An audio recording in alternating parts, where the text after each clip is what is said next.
Welcome to another episode of Women in Focus. Our Woman in Focus today is Anita Reddy, who is also associated with an organization that is empowered and is empowering women. Her name is Anita Reddy. Anita, you're most welcome in our program. How are you doing? I'm doing well, Susmaji. First of all, I would like to say thank you for having me on your program, and it's such an honor to be sitting here with you. The last time I saw you in person was when my daughter was 5 years old. No kidding. That was 1999. In this studio? And here, in this studio. Yes. And it was her 5th birthday. So she still has the recording on the VCR. And we do sit and watch it even now. She's 29 now. Isn't that just beautiful? That part of my life and our life here was a very interesting life, you know. I mean, the community was small. Yes. And yet, you know, everybody was so closely knit. True. I think it's in about 2003, it sort of started changing a lot. When I first came here, we were very, very close-knit community. Right. So were you born here or were you born in Fiji? So I was born in Fiji. You were also born in Fiji. And I migrated to Canada in 1990. So I've been here for 33 years. Sorry. Isn't that just beautiful? Yeah. So what made you leave Fiji? So 3 of my sisters, we are 6 sisters. Wow. And no brothers. Thank God for that. Why would you say that? I don't know how life would have been if we had a brother. Wouldn't it have been just the same? I don't know. Yeah, I guess because we haven't experienced it, I would not know so you wouldn't any know. different. Yes. But we sure had a lot of fun with all the girls. Yes, Yeah. I bet. Yeah. And so yes, how we came to Canada was 3 of my sisters were married, and 3 of us were still single, and my eldest sister and brother-in-law who live here in Surrey, they're the ones who sponsored us as a family, and so we came here with my parents. Okay, so you came as dependents of your mom and dad. And how old were you when you came here? 20. Yeah? Yeah. And so you were not married, so you could come in. Yes. Yeah. Yeah. You know, life must have completely changed for you. When you left Fiji and came here, how was that? How did you feel? So it was difficult at first. Yes. Of course, a new environment, new rules, new guidelines. Fiji, everything is laid back. Even when I used to drive back home as well. Yes. But, you know, there are no rules and regulations. You know, if you get stopped, you can give the cop a little bit of, you know, under A the bribe? table. Oh, Yeah, bribe. my God. It used to work at that time, not anymore. So, but just in general, it wasn't easy for us to move here, especially for my parents. They were in their 50s. Yes. And it's starting life all over again. So as kids, I think we accepted the culture. It was easier for us to instill and get used to this lifestyle in Canada. However, there were so many things that were different, like the stores, groceries, where do you go? Then we found out, oh, you can actually find out from your friends. They'll tell you rice is cheaper here and don't always get it there. So we connected that way. Yes, it was difficult. Yes, Yeah. I bet it was. But I will say the one positive thing for me, coming from Fiji, we were taught English from kindergarten. So the language has never been a barrier. So it wasn't? Never, no. So you could, you know, we can ask, we can find out. It wasn't, you know. So as a young woman who came here, did you have to go to school or did you start working right away? So I finished my, you would say, grade 12 here, back home before I came. And then when I came here, I had to upgrade myself. But when I did come to Canada, I started working for Pizza Hut. All right. For 3 months, and then moved on to KFC. Yes. And I decided, no, that's not my thing. I really tea. want to. I had more. My goals were different. Right. And so I started working at a nursing home in the dietary field. Okay. So what changed me from there was 3 months in that working in the kitchen, I looked around and I noticed a lot of women were older. Yes. And I was the youngest kid in that kitchen. Right. And I thought, my God, if this is life, I'm going to age. No, I have to do something better. So then I went into care aid, so nursing. And I worked as a care aide for 16 and a half years. Wow. And then after that, I decided I still wanted more in Yeah. life. So I went and did my nursing program. So are you a registered nurse I now? am a licensed practical nurse. I have been since 2010. Wow. And at the moment, I'm a quality assurance manager in Right. an independent retirement residence. The COVID time must have been very difficult for you guys.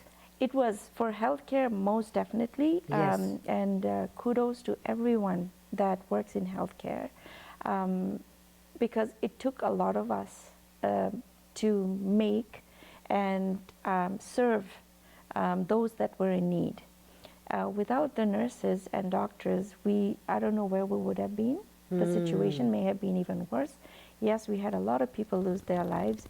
The downfall of all of this was, with the Ministry of Health, when they had these restrictions that you could not go and visit your loved ones, or even for their funerals, like you could only have a few number of people in the, to say the farewell. And so, as a nurse, as a caregiver, I feel for those that have lost their loved ones during the pandemic, when it really hit us hard, and not being able to be part of the last Right. rituals. There is no form of closure for so many, and that's what, for me as a nurse, like, it does break my heart. But I understand also that there are guidelines in place to protect majority.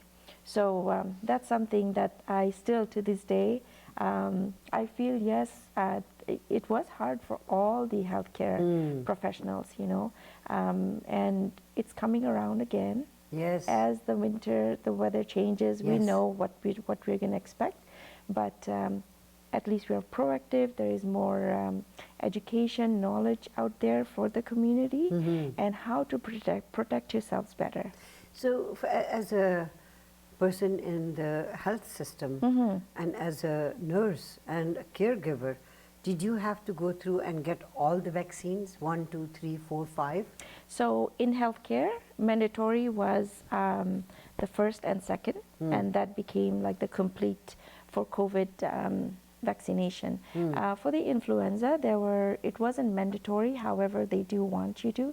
As a nurse, I did take it because I wanted to protect and I want to be able to take care of the people that are in need. So if I'm not vaccinated and if there is an outbreak at the facility, I won't be able to. So that defeats the purpose of me being a nurse if I'm not Right. able to give back.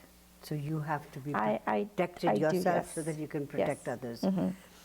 Anita Reddy is our Woman in Focus today. Don't go away. We're going to take a very short commercial break and we'll come back. Sounds good. Thank you. We'll be right back.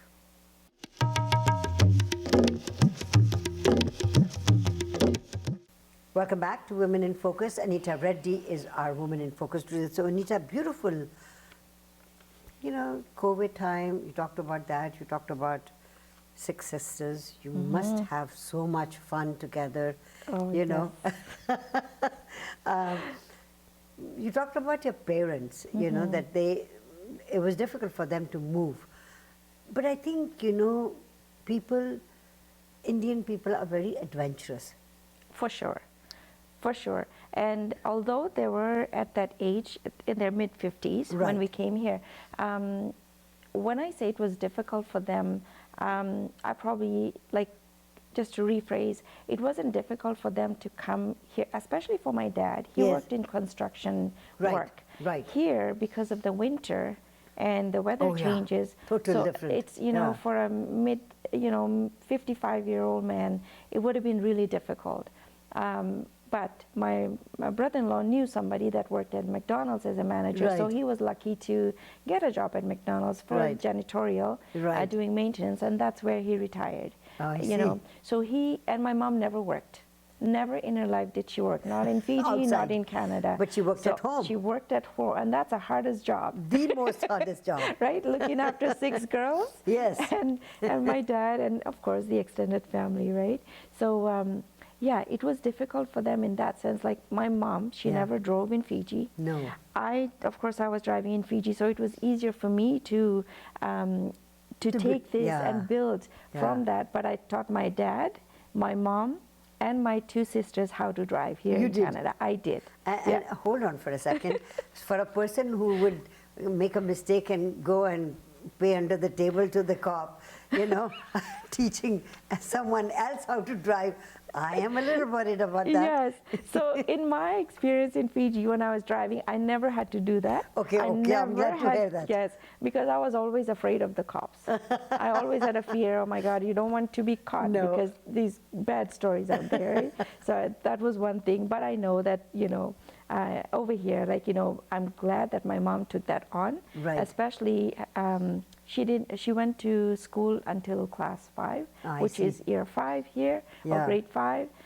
She had a desire to be a teacher, but because she was the eldest of her 9 siblings, Wow. she could not go to school. She was home cooking and doing things. But how she learned was she would go graze the goats, Yes. and she would sit around the windows. You know, in Fiji they have the pop-out windows, the wooden windows. Right. She would sit under while the goats were grazing, yeah. and she would have her own book, and she was reading that way. So that's how she kept herself educated.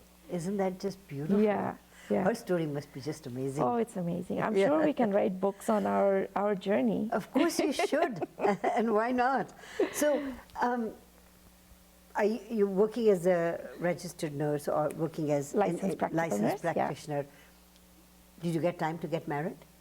So I did get married. I migrated here in 1990 and got married in 1991. Oh, right away. Yes, Sort because of. the engagement kind of happened back home in 1989. So there was okay. there was some time. But then yes, I did sponsor for my fiance at that Yes. time, and then he came and we got married, and together we had 2 beautiful daughters. And I am a single parent, and both my daughters are 29 and 21. Wow. so isn't that the way fate sort of brings you into Yeah. somebody's life, and they were supposed to be born. That's why you met him, and Absolutely, absolutely. That's the best blessings, my kids, right? And what sort of aspirations do you have for your daughters? So for my daughters, I think because I've been independent for so long, Yes. I have pretty much chased them out of the house, I think. Oh.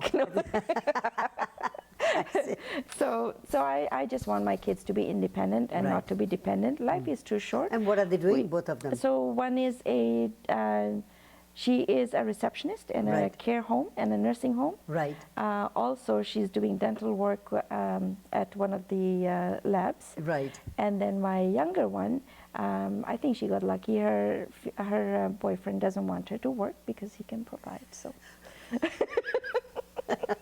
I'm not going there. So, Anita, the organization that you're working, Yes. helping out, you're the secretary of the organization, Canadian Powered Women of Fiji Foundation. How did you meet your friend? At KFC? no, Oh, unfortunately not. I was thinking that KFC... There's connection. The connection you brought KFC must have something to do with it. No, eh? So I volunteer with the Surrey RCMP, Ah. the Surrey Policing now. And that's how I met Radio Fiji Mirchi at that time. They saw they were taking interview of just random people, and I was there Right. collecting toys for the Kian's Toy Drive. That was 2019. Right. And it was a cold winter day, but we had so much fun there. Anyhow, so that's where the founder of this organization, Mr. Andy Chan, that's Yeah. where he was introduced to me by one of the Radio Fiji Mirchi announcers. Yeah. And so that's how we connected. And I was interviewed like two in details. Yes. And so then they took me on board. Right. And here I am working as a secretary and enjoying what I do with this team. Yeah. And so, somewhere in your life, you must have found something that is coinciding with their values. Right. When I was about 5 years old, I remember seeing my aunt, who was, that time we were in Fiji. She did a lot of social work, and from home. She would help people fill out their passport applications, apply for a visa, or somebody needed a doctor's appointment. She would pick up the phone, make the call. I adored her, I admired her. And since then, I always wanted to give back. How can I contribute my time? Like one day when I grow up, I'm going to make sure I do things for others. It's such a satisfying and fulfilling feeling, you know, and not everybody has that in them. Not because they don't want to, maybe it's time, you know, and where they live, what can they do, but I'm so blessed that I'm able to contribute so much. And, you know, when they opened this organization, they asked me to come on board. I was more than happy to be, and it means a lot to me. You know, it's very meaningful. Beautiful. I'm going to take a very short commercial break and come back, and we'll talk a little bit more about how you want to see yourself evolving in this particular organization and your work as well. Yes. And this new variant of COVID, that brought a little confusion in your head. So we'll talk about that as well. Okay, sure. Don't go away, we'll be right back. Anita Reddy is our Woman in Focus today.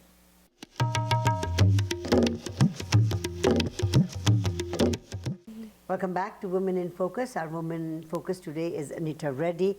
Anita, you told us about the work that you're doing. I'm going to come to COVID for a second. Yeah. The new variant, how much are you worried about that? As a healthcare provider, I'm on board with our medical system. Yes. Of course, we don't have any means of doing all these, you know, like which vaccination is going to work for us and all that. So it's all done in, you know, facilities where they're capable of doing that. So I'm sure there are a lot of people behind the scenes who do all this work and then bring it to the common people. So that, you know, it will help us. I work in an independent living facility or residence, and I can't tell you how many times people have, like the residents who live there, they're all in their right minds. They're very independent. These are lawyers, pilots, and, you know, they all come to me and be like, when are we getting our booster shots? So they are on board, and it's so good to see. And every year we have had about 98% of those residents that are with the program, and they want to get themselves vaccinated because they know it's actually working. This is not a gimmick. You know, this wasn't something that's in the air, you're breathing in it. No, it's something that's real. It is a virus. It's a critical because it's taking lives of so many people. So they're on board. They're and I always say, for anyone listening, you don't have to wait to get any text message to say that, you know, you're ready for your booster shot. Go to your pharmacy. Right. You can get it sooner as well. What about the side effects of the vaccine that many people talk about? There are some people, I think the ones who had COVID in probably 2020 are one of those long haulers. Do you hear stories about that too? So, yes, the side effects. Our body is not meant to fight every disease that's out there. So when we introduce something new to our body, of course our body will react to it. So what it's doing is really our body is trying to fight that. And when you're actually hit with that particular disease for whatever vaccination you're taking, your body now knows, okay, this is something that I can tackle. And that is the side effect. But people think, oh, I got COVID after I got the vaccination, or I got influenza after I got the flu vaccine. So it's not how we predict or how we understand that. Right. This is in medical terms, this is what your body is doing, actually trying to give you all of those signs and symptoms so that when you are actually hit or affected by that particular disease, Yeah. your body is ready and knows, oh, I have done this and I can do it again. I see. Yes. I see. Let's talk about this event that you guys are going to have in Yes. December. Let's tell us a little bit about that. So yes, this event is happening on December 9th, and we do have tickets for you as well, Sushma ji, and we would love to see you. Oh, I'd love to be there. Yes, Where is it it's going to be at Taj Park Convention Center. Okay. That's on 132nd and 85th Avenue. Right. From 6 p.m. And we have all kinds of entertainment. Our founder is our DJ, Okay. DJ Andy. So Oh, he's a DJ too. he's a DJ too. So both the husband and wife probably dance all day at home. And makes us dance while at the events. That's very nice. So, of course, you do know Mr. Atish Ram. Yes. And he has been supporting us since he met us. He's the person I was talking about. I Yes. mean, Atish probably had COVID in 2020 and is suffered the most, I think, out yeah. of all of them. But he is a good proponent talking to people as to, you know, you should be getting vaccines and so on and so the forth. importance of Yeah. why we should. So he has been such a great mentor, him and his wife. They have both supported us. They were actually at an event with us. We invited them to come along with us Right. for Fiji Independence Day celebration. So yes, he has been our guest speaker. I know he's looking to bring somebody on board from BC Children's Hospital Lovely. who has been through and can speak of. Yeah. So definitely, we'd love to see you. I'd come love there. to be there, yes. That'd be Yes. fantastic. Yeah. So more information from about the event, we have information on that. We can put Yes. that on screen and We people can put that on yeah. screen. We have the ticket for you, as I say, and all the information is there. So if the event is happening in December, you guys are pretty organized about it. We are proactive, I know. So we are still pretty fresh, pretty new, but we're taking baby steps and we are growing. Right. You know, and just in that journey, we learned that we're not the only organization doing events in this month or that month. Yes. So we have to be proactive. The sooner we sell the tickets, the sooner we can start thinking about other things that we need to Right. do in order to organize for Good that for day. you. Yeah. Very nice. Thank you so very much for bringing this information to us, Anita. You're And it was welcome. lovely interviewing you and Mazafine, both belonging to Canadian Empowered Women of Fiji Foundation. Thank you so much once again. Thank you. Don't go away. We'll be right back.